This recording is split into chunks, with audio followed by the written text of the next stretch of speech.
Hello everyone, আপোনালোক সকলোকে mission APSC AENJI YouTube চেনেললৈ স্বাগতম জনাইছো।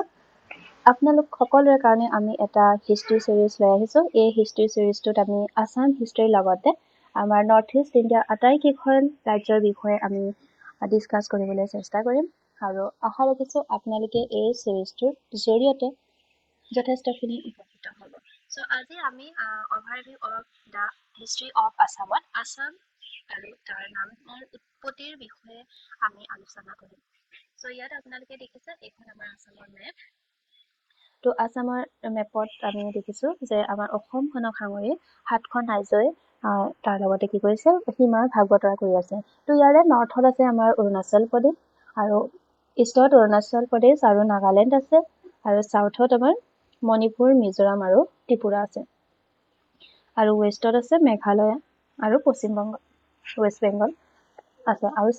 ছিকিমক আমাৰ নৰ্থ ইষ্ট ইণ্ডিয়াৰ লগত ইনক্লুড কৰা হৈছে যদিও ছিকিমে কোনো ধৰণৰ সীমাৰ ভাগ বতৰা আমাৰ আসাম ষ্টেটৰ সৈতে নকৰে। ইয়াতে আমি দেখিছো যে ছিকিমখন আছে ইয়াতে, তো ই আমাৰ অসমৰ সৈতে সীমাৰ ভাগ বতৰা কৰা নাই।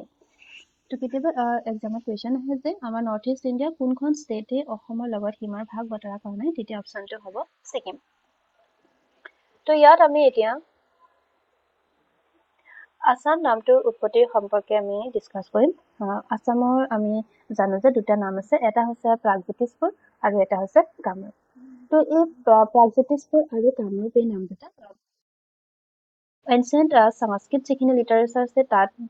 ব্যৱহাৰ কৰা হৈছিলে আৰু সেই এনচিয়েন্ট আসামৰ দুখন মহান মহাকাব্য আছে, সেই দুখনৰ বিষয়ে আমি জানো। তাৰে এখন হৈছে মহাভাৰত আৰু এখন হৈছে ৰামায়ণ। সো মহাভাৰত আৰু ৰামায়ণ এই দুখনতো আমাৰ অসমৰ প্ৰাচীন নাম প্ৰাগজ্যোতিষপুৰ আৰু কামৰূপৰ বিষয়ে উল্লেখ কৰা হৈছে। তদুপৰি সেই সময়ত কিছুমান গ্ৰন্থ যেনে পুৰাণ মানে আমি ইয়াত কালিকা পুৰাণৰ কথা ক'ব পাৰোঁ। তো কালিকা পুৰাণতো আমাৰ অসমৰ পুৰণি নাম প্ৰাগজ্যোতিষপুৰ আৰু কামৰূপ নামেৰে উল্লেখিত আছে। তো এতিয়া আমি আহিছো যে প্ৰাগজ্যোতিষপুৰ নামটো কেনেকৈ উৎপত্তি হ'ল। তো ইয়াত এডৱাৰ্ড গেটৰ মতে প্ৰাগজ্যোতিষপুৰ নামটো কেনেকৈ উৎপত্তি হৈছে সেই বিষয়ে আমি এতিয়া ক'ম। তো প্ৰাগ মানে হৈছে ফৰ্মাৰ অৰ ইস্তান, অৰ্থাৎ পূবৰ বা আগৰ, ঠিক আছে। আৰু জ্যোতিষ মানে হৈছে ষ্টাৰ।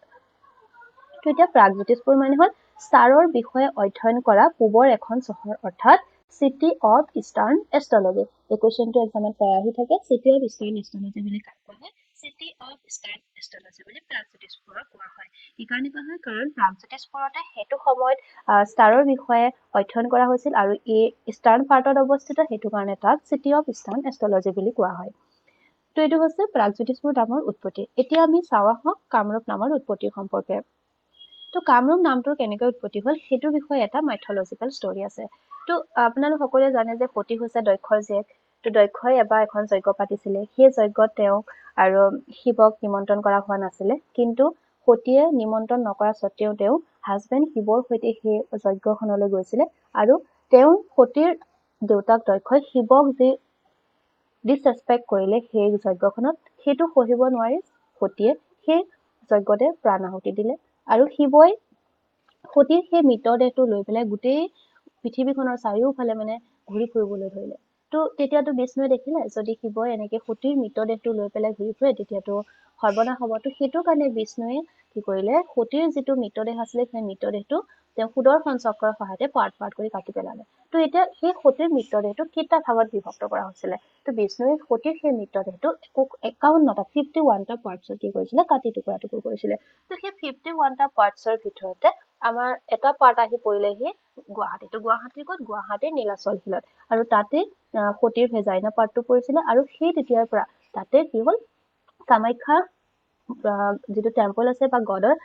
প্ৰতিষ্ঠা কৰা হ'ল। গতিকে কামাখ্যা কুৱেশ্যন আহে যে কামাখ্যাটো কোনটো শিলত অৱস্থিত, তেতিয়া আমি কি ক'ম যে নীলাচল শিলত, অৰ্থাৎ নীলাচল পাহাৰত কামাখ্যা মন্দিৰটো আছে। আৰু কোনটো পাৰ্ট পৰিছিলে, যে ভেজাইনা পাৰ্টটো তাত পৰিছিল। তো তাৰ পিছতো শিৱৰ যি খং আছিলে, ক্ৰোধ আছিলে, সেইটো শেষ হোৱা নাছিলে। তো সেইটো কাৰণে কামদেৱক শিৱৰ যিটো তপস্যা কৰি আছিলে সেই তপস্যাটো ভংগ কৰিবৰ কাৰণে তেওঁক পঠাই দিয়া হ'ল। তো কামদেৱে শিৱৰ তপস্যাটো ভংগ কৰাত তেওঁ সফল হৈছিলে। তো সফল হোৱাৰ পাছতো তেতিয়া তেওঁ কি কৰিলে যে কামদেৱক তেওঁ খঙত মানে অগ্নিশৰ্মা হৈ কামদেৱক শিৱই তেওঁৰ তৃতীয় নয়নেৰে ভস্মীভূত কৰি পেলালে। যেতিয়া কামদেৱক ভস্মীভূত কৰি পেলোৱা হ'ল তেতিয়া কামদেৱৰ ৱাইফে আহি তেওঁক বহুত বেছি কাকুতি মিনতি কৰিলে। কাকুতি মিনতি কৰাৰ পাছত শিৱই কামদেৱক সেই ঠাইত পুনৰ ৰূপ দিলে, পুনৰ জন্ম দিলে। সেইটো কাৰণে সেই ঠাইখনৰ নামটো কি হ'ল কামদেৱ হ'ল বুলি জানিব পৰা যায় ইয়াতে কাম মানে হৈছে ৰিগেইন কৰা ৰূপ এটা পা নতুন এটা ৰূপ বা ফৰ্ম হোৱা তো ইয়াত কামদেৱে তেওঁ এটা নতুন জীৱন পাইছিলে তো সেইটো কাৰণে এই জেগাডোখৰৰ নামটো কামৰূপ হোৱা বুলি জনা যায় তো ইয়াতে আমি মনত ৰাখিব লাগিব কি চিটি অফ ইষ্টাৰ্ণ এষ্ট্ৰলজি কাক বুলি কোৱা হয় প্ৰাগজ্যোতিষপুৰ সেইটো ইম্পৰ্টেণ্ট কুৱেশ্যন দেন বিষ্ণুৱে সতীৰ দেহটো কেইটা ভাগত কাটি বিভক্ত কৰিছিলে কেইটুকুৰাত যে 51টা পাৰ্টছত আৰু অসমৰ কোনটো ঠাইত সেই পাৰ্ট পৰিছিলে বুলি সুধিলে তো এইটো হৈছে নীলাচল হিৰাত পৰিছিলে আৰু তাতে আমাৰ কামাখ্যা টেম্পলটো আছে দেন কামদেৱৰ সেইটো স্থানত কি হৈছিলে তেওঁ পুনৰ ৰূপ পাইছিলে তো পুনৰ ৰূপ পোৱাৰ কাৰণে তো সেই জেগাডোখৰ নামটো কামৰূপ বুলি জনাজাত হ'ল তো তাৰ পিছতে আহিলে অহোম বা অসম নামটো তো এতিয়া অসম বা অসম নামটো কেতিয়াৰ পৰা আহিলে সেইটো বিশেষকৈ কোনো ধৰণৰ উল্লেখ নাই তথাপিতো প্ৰবাবলি এইটো ধৰা হয় যে আহোমসকল যেতিয়া অসমলৈ আহিলে সেইটো সময়ৰ পৰা অসম বা অসম নামটোৰ উৎপত্তি হ'ল বুলি ধৰা হয় তো আহোমসকলে আমাৰ ব্ৰহ্মপুত্ৰ ভেলীত 1228 চনত কি কৰিছিলে পদাৰ্পণ কৰিছিলে 1228 চনত এইটো মনত ৰাখিব এই চনটো কেতিয়াবা এক্সামত আহে যে আহোমসকলে কেতিয়া অসম ব্ৰহ্মপুত্ৰ ভেলী বা অসমত আহিছিলে তো তেতিয়া হ'ব আমি সকলোৱে জানো যে আহোমসকলে আমাৰ অসমত এক সুদীৰ্ঘ সময় অৰ্থাৎ 600 বছৰ কাল ৰাজত্ব কৰিছিলে আৰু আহোমে ৰুল কৰা সেই চেপ্টাৰটোৰ আমাৰ আছাম হিষ্ট্ৰীৰ এটা গ্লৰিয়াছ চেপ্টাৰ হিচাপে আছে আৰু সদায় সি থাকি যাব তো এতিয়া হ'ল আহোমসকল যেতিয়া 1228 খ্ৰীষ্টাব্দত অসমলৈ আহিলে আৰু তেতিয়া সেই আহোম ডাইনেষ্টিটো প্ৰতিষ্ঠা কৰা হ'ল আৰু সেইটো কোনে প্ৰতিষ্ঠা কৰিছিলে চুকাফাই প্ৰতিষ্ঠা কৰিছিলে আৰু চুকাফা আছিলে মানে হান বংশধৰৰ তেওঁ আছিল আৰু তেওঁ মংমাও নামৰ এখন জেগাৰ পৰা কি কৰিছিলে ব্ৰহ্মপুত্ৰ উপত্যকালৈ আহিছিলে আৰু আহোঁতে তেওঁ কোনটো মাউণ্টেইন পাছ কৰি আহিছিলে সুধিব পাৰে তেতিয়া হ'ব যে পাটকাই ৰেঞ্জদি তেওঁ আহিছিলে ঠিক আছে এইটো মংমাও যিটো আছে সেইটো হৈছে চাইনাত আছে তো সেই চাইনা তেওঁ 1213 চনত তেওঁ কি কৰিছিলে সেই মংমাও জেগাটো এৰিছিলে এৰি পেলাই তেওঁ আহি পেলাই তেওঁ পাটকাই মাউণ্টেইন পাৰ হৈ 1228 খ্ৰীষ্টাব্দত তেওঁ অসমত আহি পালে তো যেতিয়া আহোমসকলে ৰাজত্ব কৰি আছিলে 13th চেঞ্চুৰীৰ পৰা 19th চেঞ্চুৰীলৈকে সেই সময়ছোৱাত মানে অসমলৈ বিভিন্ন ধৰণৰ ট্ৰাইবেল কমিউনিটিজ মানে আহিছিলে সেইসকলৰ ভিতৰত আমি কছাৰী কথা ক'ব পাওঁ চুতীয়া কথা ক'ব পাওঁ কোচৰ কথা ক'ব পাওঁ এই তিনিটা আছিলে বিশেষ উল্লেখযোগ্য ট্ৰাইবেল কমিউনিটি যিখিনি মেডিয়েভেল আছামৰ টাইমত আমাৰ অসমলৈ আহিছিলে তো যেতিয়া আহোমসকলে শাসনটো সমাপ্ত হ'ল সেইটো সময় কি হৈছিলে বাৰ্মিজে অসমখন আক্ৰমণ কৰিছিলে আৰু তাৰ ফলস্বৰূপে কি হৈছে ব্ৰিটিছ ইষ্ট ইণ্ডিয়া কোম্পানী কি কৰিছিলে ইয়াণ্ডাবু সন্ধিৰ জৰিয়তে 1826 চনত অসমখন মানে তেওঁলোকে মানে চাৰ্জত লৈ লৈছিলে ব্ৰিটিছ ইষ্ট ইণ্ডিয়া কোম্পানী হাতলৈ গৈছিলে কেতিয়া গৈছিলে 1874 যেতিয়া আছাম এখন ছেপাৰেট প্ৰভিন্স হ'ল তো সেইটো সময়ত এখন কেপিটেল দিবলগীয়া হ'ল আৰু সেইটো সময়ত শ্বিলং অসমৰ কেপিটেল হয় অসম প্ৰভিন্সখনৰ কেপিটেল হ'ল শ্বিলং কেতিয়াৰ পৰা হ'ল 1874 তো সেইটো সময়ত যিখন চিলেট ডিষ্ট্ৰিক্ট আছিলে ইষ্ট বেংগলৰ লগত যিখন মাৰ্চ কৰা হৈছিলে ইণ্ডিয়া যেতিয়া ইণ্ডিপেণ্ডেন্স হ'ল 1947ত ইণ্ডিয়া ইণ্ডিপেণ্ডেন্স হোৱাৰ পিছত চিলেটখনত আমি পাকিস্তানৰ লগত কি কৰা হ'ল অন্তৰ্ভুক্ত হয় যেতিয়া ইণ্ডিয়া ইণ্ডিপেণ্ডেন্স হোৱাৰ পিছত চিলেটখনক পাকিস্তানৰ লগত অন্তৰ্ভুক্ত কৰা হ'ল তাৰপিছত 1971ত যেতিয়া বাংলাদেশ স্বাধীন হ'ল তো বাংলাদেশে স্বাধীনতা পোৱাৰ পিছৰ পৰা সেই চিলেট ডিষ্ট্ৰিক্টখনক বাংলাদেশৰ লগত কি কৰা হ'ল অন্তৰ্ভুক্ত কৰা হ'ল তো ইয়াতে কথাটো হৈছে 1874ত আছামখন এখন ছেপাৰেট প্ৰভিন্স হ'ল সেইটো সময়ত শ্বিলং কেপিটেল আছিলে আৰু চিলেট ডিষ্ট্ৰিক্টখন ইণ্ডিয়া ইণ্ডিপেণ্ডেন্স হোৱাৰ পাছত পাকিস্তানৰ লগত সংলগ্ন কৰা হৈছে আৰু যেতিয়া বাংলাদেশখন ইণ্ডিপেণ্ডেন্স হ'ল 1971ত তো তেতিয়াৰ পৰা চিলেট ডিষ্ট্ৰিক্টখন বাংলাদেশৰ লগত সংলগ্ন কৰা হ'ল তো যেতিয়া ইণ্ডিয়াখনে 1947 চনত স্বাধীনতা লাভ কৰিলে তাৰ আগলৈকে বিভিন্ন ধৰণৰ মুভমেণ্টছবিলাক ফ্ৰীডম মুভমেণ্টছ হৈ আছিলে তো অসমৰ বিভিন্ন লোকসকলে ফ্ৰীডম মুভমেণ্টত জপিয়াই পৰিছিল ৰাইট তো তেনেকৈ বহুত লোকে প্ৰাণ আহুতি দিবলগীয়া হৈছিলে তো 1947 চনৰ ফ্ৰীডম মুভমেণ্টত অসমৰ বহুকেইজনে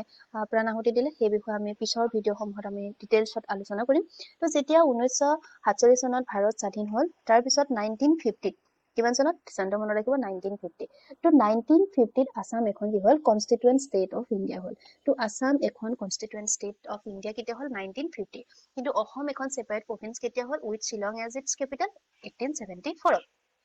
তো যেতিয়া অসম এখন কনষ্টিটুৱেণ্ট ষ্টেট অফ ইণ্ডিয়া হ'ল সেইটো সময়ত যিটো এৰিয়া আছিলে সেই এৰিয়াটো লাহে লাহে অলপ কমিবলৈ ধৰিলে কি কাৰণে কমিবলৈ ধৰিলে কাৰণ অসমৰ এটা পাৰ্ট আছিলে দেৱানগিৰি তো সেই দেৱানগিৰিটো নৰ্থ কামৰূপৰ পাৰ্ট আছিলে আৰু ভূটানৰ লগত সেই দেৱানগিৰি নামৰ নৰ্থ কামৰূপৰ যিটো পাৰ্ট সেইটো 1951 কি কৰা হ'ল ভূটানৰ লগত সংলগ্ন কৰা হ'ল তো সংলগ্ন হোৱাৰ লগে লগে অসমৰ কি হ'ল অলপ এৰিয়া মানে কমি গ'ল আমি জানো যে আমাৰ নৰ্থত ইয়াতে কি আছে ইয়াতেতো ভূটান আছে ইয়াতে নাই তো ইয়াতে আছে গুৱাহাটী নৰ্থ গুৱাহাটীৰ অলপ পাৰ্ট কি কৰা হৈছিলে ভূটানৰ লগত সংলগ্ন কৰা হৈছিলে 1951 তো যেতিয়া 1972 মেঘালয়খনক এখন ষ্টেট মৰ্যাদা দিয়া হ'ল তো সেইটো সময়ত এতিয়া আমাৰ কেপিটেলটো শ্বিলং আছিলে তো শ্বিলংটো আমি তাত কেপিটেল ৰাখিব নোৱাৰো যিহেতু মেঘালয় এখন ষ্টেটৰ মৰ্যাদা পাইছে তো সেইটো কাৰণে 1972 অসমৰ কেপিটেলখন শ্বিলঙৰ পৰা শিফ্ট কৰি গুৱাহাটীলৈ অনাৰ সিদ্ধান্ত লোৱা হ'ল অৰ্থাৎ তেজপুৰলৈ অনাৰ সিদ্ধান্ত লোৱা হ'ল তো 1973 তেজপুৰক অসমৰ কেপিটেল বনোৱা হৈছিলে তো 1972 তেনেকে লাহে লাহে মেঘালয়খন যেনেকে ষ্টেট পালে লাহে লাহে নাগালেণ্ড অৰুণাচল মিজোৰাম ইহঁতেও মানে নিজৰ নিজৰ সেপাৰেট ষ্টেট পাবলৈ ধৰিলে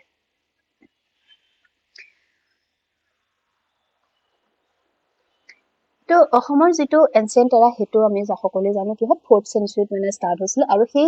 4th চেঞ্চুৰী সেইটো সময়ৰ কথাখিনি আমি ক'ত উল্লেখ আছে এলাহাবাদ পিলাৰ প্ৰচেষ্টা সেইটো কাৰ হয় সমুদ্ৰগুপ্তৰ যিটো ইনস্ক্ৰিপশ্যন আছে তো সমুদ্ৰগুপ্তৰ ইনস্ক্ৰিপশ্যনত এলাহাবাদ পিলাৰ প্ৰচেষ্টাত কামৰূপৰ বিষয়ে মানে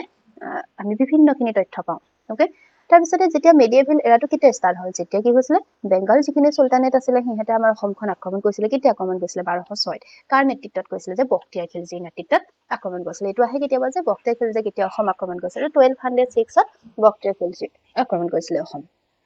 তো সেই বখতিয়াৰ খিলজী যে 1206ত আমাৰ অসমখন আক্ৰমণ কৰিছিলে সেইটো কথা ক'ত উল্লেখ আছে যেটো কানাই বৰশী মানে ৰক ইনস্ক্ৰিপশ্যন আছে তো সেই ৰক ইনস্ক্ৰিপশ্যনখনত অৰ্থাৎ কানাই বৰশীৰ বোৱা শিলালিপিখনত এই বিষয়ে উল্লেখ আছে বখতিয়াৰ খিলজীয়ে 1206 চনত অসম আক্ৰমণ কৰাৰ কথা উল্লেখ আছে তাৰপিছত আমি জানো যে 1826 চনত কি হ'ল যে ইষ্ট ইণ্ডিয়া কোম্পানীয়ে আমাৰ অসমখনক সিহঁতৰ লগত এনেক্স কৰি ল'লে তো সিহঁতে গোটেই অসমখন মানে সিহঁতৰ পাৱাৰত আনি ল'লে তো সেই পাৱাৰত অনাৰ পৰা 1947 লৈকে সিহঁতে যিমানখিনি সময় ৰাজত্ব কৰিলে সেই সময়খিনিক আমি কি বুলি কওঁ কলনিয়েল এৰা বুলি কওঁ তাৰপিছতে 1947ত যেতিয়া আমাৰ ইণ্ডিয়াখন ইণ্ডিপেণ্ডেন্স হ'ল তাৰ পিছৰ সময়খিনিক আমি কি কওঁ পোষ্ট কলনিয়েল এৰা বুলি কওঁ তো সেইটো কেতিয়া ষ্টাৰ্ট হ'ল 1947ত যেতিয়া ইণ্ডিয়া ইণ্ডিপেণ্ডেন্স পালে ওকে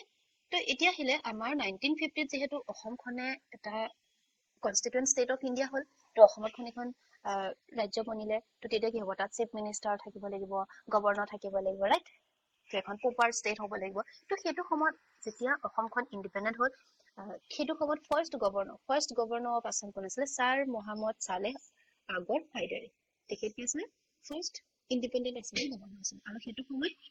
আছামৰ চিফ মিনিষ্টাৰ কোন আছিল গোপীনাথ বৰদলৈ তো যেতিয়া গোপীনাথ বৰদলৈ 1950ত ইণ্ডিপেণ্ডেন্ট আছামৰ চিফ মিনিষ্টাৰ হ'ল তো সেইটো সময়ত কি কৈছিলে তেওঁ কেইটামান উল্লেখযোগ্য কাম কৰিছিলে কি কাম কৰিছিলে সেইটো এতিয়া আমি চাওঁ যে গুৱাহাটী ইউনিভাৰ্চিটি যিখন আছে সেইখন এষ্টাব্লিছ কৰিছিলে 1948ত ৰাইট গুৱাহাটী হাইকোৰ্ট এষ্টাব্লিছ কৰিছিলে তাৰপৰা অল ইণ্ডিয়া ৰেডিঅ' গুৱাহাটী ষ্টেচনটো তেওঁ এষ্টাব্লিছ কৰিছিলে ঠিক আছে তো 1950ত যেতিয়া গোপীনাথ বৰদলৈৰ মৃত্যু হ'ল তেওঁৰ মৃত্যু হোৱাৰ পিছত চিএমৰ চাৰ্জটো কোনে লৈছিলে যে বিষ্ণুৰাম মেধিয়ে লৈছিলে ঠিক আছে তো বিষ্ণুৰাম মেধিয়ে যেতিয়া নতুন চিফ মিনিষ্টাৰ হিচাপে ল'লে আৰু তেখেতৰ মানে 1950 পৰা 1957লৈকে তেওঁ কি কৰিছিলে চিফ মিনিষ্টাৰৰ দায়িত্বত আছিলে তো সেইটো সময়ত তেওঁ কি কৈছিলে যে আমি যিটো কওঁ পঞ্চবাৰ্ষিক পৰিকল্পনাৰ কথা কওঁ ৰাইট তো সেইটো প্ৰথম পঞ্চবাৰ্ষিক পৰিকল্পনা অৰ্থাৎ ফাৰ্ষ্ট 5-year প্লেনটো বিষ্ণুৰাম মেধিৰ দিনতে আৰম্ভ হৈছিলে তেওঁৰ দিনতে পঞ্চায়ত চিষ্টেম অফ গভৰ্নেন্স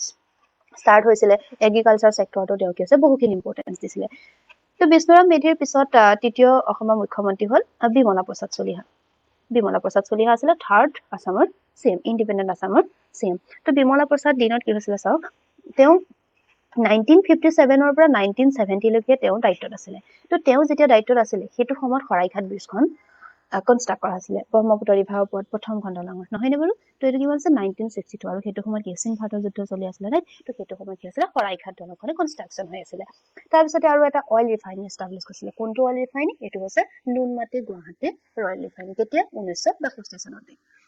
তো এতিয়া নুনমাটি গুৱাহাটী যিটো অইল ৰিফাইনাৰী আছে সেইটো হৈছে অসমৰ মানে পাব্লিক ৰিফাইনাৰী বাকীকেইটা যোনকেইটা ৰিফাইনাৰী আছে তাত কি কৰা হয় তো পাব্লিক সেক্টৰক নিদি প্ৰাইভেট সেক্টৰক দিয়া হৈছে ৰাইট কিন্তু নুনমাটিটো হৈছে পাব্লিক সেক্টৰৰ এটা ৰিফাইনাৰী হয়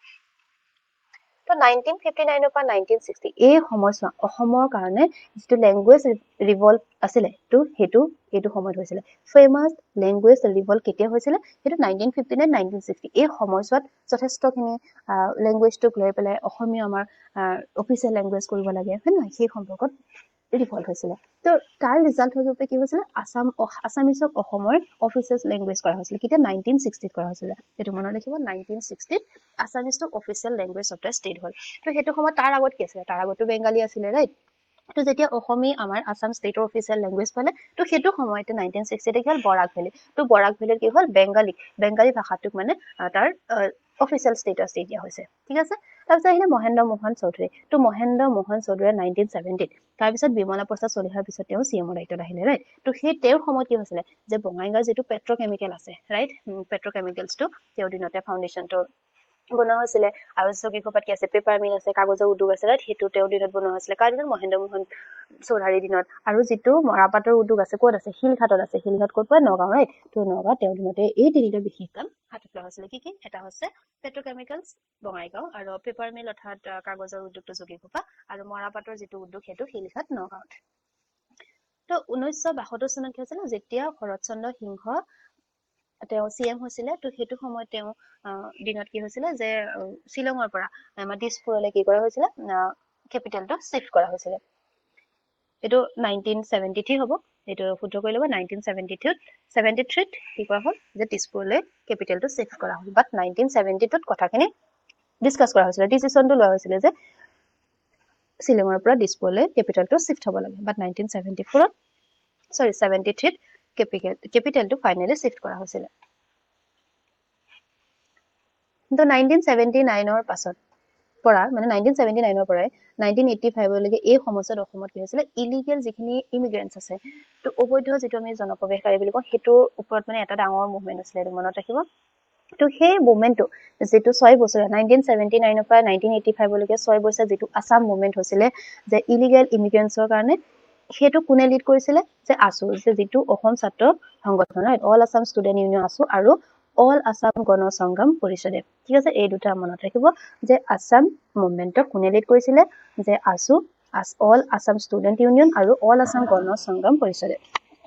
তো এইটো কি কাৰণে হৈছিলে প্ৰটেষ্ট যিহেতু ইলিগেল ইমিগ্ৰেণ্টছ খিনি আহিছিলে অসমীয়া ভাষা সংস্কৃতি কালচাৰ আৰু জনজাতিখিনি সুৰক্ষাৰ কাৰণে অসমে তেওঁলোকে এই প্ৰটেষ্টটো কৰিছিলে তো ইয়াতে এই প্ৰটেষ্টটোৰ লগত 1985 যিটো আছাম মুভমেণ্ট এই আছাম মুভমেণ্টটো 6 বছৰীয়া মানে দীৰ্ঘকালৰ যিটো আন্দোলন আছিলে সেই আন্দোলনটো কেতিয়া এন হৈছিলে অগষ্টত 15 আগষ্ট 1985 তো আছাম একৰ্ডৰ থ্ৰুদি কি হৈছিলে এই প্ৰগ্ৰামটো শেষ কৰা হৈছিলে তো এই প্ৰগ্ৰামটো যেতিয়া শেষ কৰা হৈছিলে তাতে কাৰ মাজত এই চুক্তিটো হৈছিলে সেইটো সময়ত এই চুক্তিটো হৈছিলে সেইটো সময়ৰ প্ৰাইম মিনিষ্টাৰ আছিলে ৰাজীৱ গান্ধী তো ৰাজীৱ গান্ধী আছু আৰু আছুৰ মাজত হৈছিলে লগতে AAGSP টো মনত ৰাখিব AAS এই দুটা সংগঠন আৰু গভৰ্ণমেণ্ট অফ ইণ্ডিয়াৰ